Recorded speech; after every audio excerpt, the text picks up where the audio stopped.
បាទជំរាបសួរបងជំរាបសួរអរគុណសម្រាប់ការខមមិនបង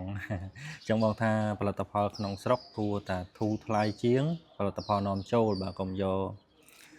ជាតិនិយមកេងចំណេញអីចឹងណាចឹងនេះឆ្លើយតបទៅនឹងខមមិនបងវិញសម្រាប់ផលិតផលអីក៏ដោយបងឲ្យតែផលិតយកគុណភាពនេះគឺតម្លៃក៏ទៅតាមនឹងដែរជំរឿនមាន2ទី1គឺផលិតផលដែលផ្ដោតទៅលើគុណភាពទី2គឺផលិតផលដែលផ្ដោតទៅលើតម្លៃបើសិនជាយើងផ្ដោតទៅលើតម្លៃចង់បានតម្លៃធូរប្រកបណាស់ពិតជាដកគុណភាពវត្ថុធាតុដើមផលិតហ្នឹងដកចេញខ្លះហើយมันអាចប្រើដូចថាកស៊ូធ្លាប់ប្រើកស៊ូលេខ1ដកទៅប្រើកស៊ូលេខ2ទៅបាទបានតម្លៃធូរហើយអញ្ចឹងទៅលើផលិតផលក្នុងស្រុកឲ្យតែផលិតផ្ដោតទៅគុណភាព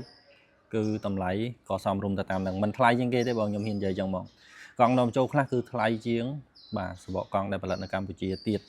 ដូចបងសាកមើលកង់នៅអាមេរិកកង់នាំពីជប៉ុនមើលតម្លៃថ្លៃជាងប៉ុន្តែនៅតែមានបងប្អូនយើងប្រើអញ្ចឹងព្រោះថាកង់នាំចូលមិនមែនធូរថ្លៃទាំងអស់ទេមានថ្លៃមានតម្លៃផាកផាយគ្នាហើយក៏មានបាទធូរថ្លៃជាងក៏មានដែរព្រោះមានច្រើនมันអាចនេះបានទេហើយមួយទៀតដែរសបកកង់សៃលុននេះគឺផលិតផ្ដោតទៅលើគុណភាពហើយនាំចេញទៅក្រៅប្រទេសទៀតហើយក្រៅប្រទេសគឺគេ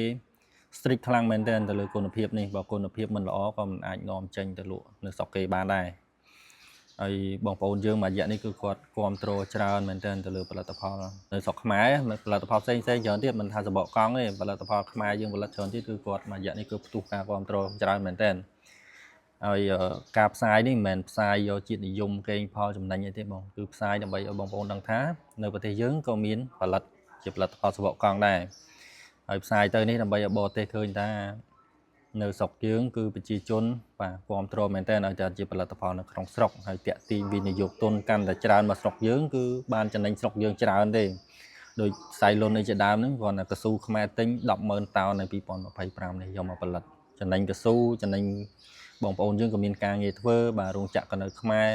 បាទវិនិយោគច្រើនទៀតហើយក៏បកស្រាយទៅនឹងមួយទៀតសបកកង់ដែលផលិតនៅកម្ពុជានេះទោះបីផលិតនៅកម្ពុជាក៏ដោយបងប្អូនគឺការចំណាយវិញគឺច្រើនមហាសាលតែម្ដងគឺច្រើនលើសពីអ្វីដែលបងប្អូនគិតទាំងពន្ធដារអីផ្សេងគឺយើងអនុលោមទៅតាមច្បាប់នៃប្រជាជាតិកម្ពុជាទាំងអស់អត់មានកិច្ចពន្ធទេអញ្ចឹងបងប្អូនយល់ច្រឡំថាអីសបកកង់ខ្មែរអត់មានបងពន្ធអត់មានដឹកជូនតាមពិតបងពន្ធដូចតែគ្នាហ្នឹងបងប្អូនបាទគ្រាន់តែគេអស់ពន្ធលើផ្នែកនេះយើងអស់ពន្ធទៅលើផ្នែកនោះ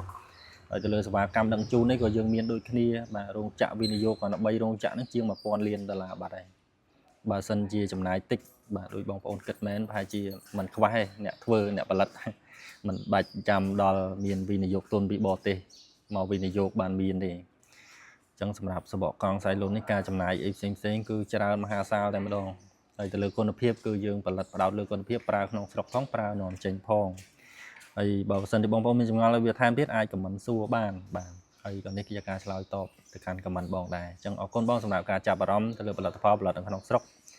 ហើយក៏អរគុណបងសម្រាប់ការខមមិនបាទ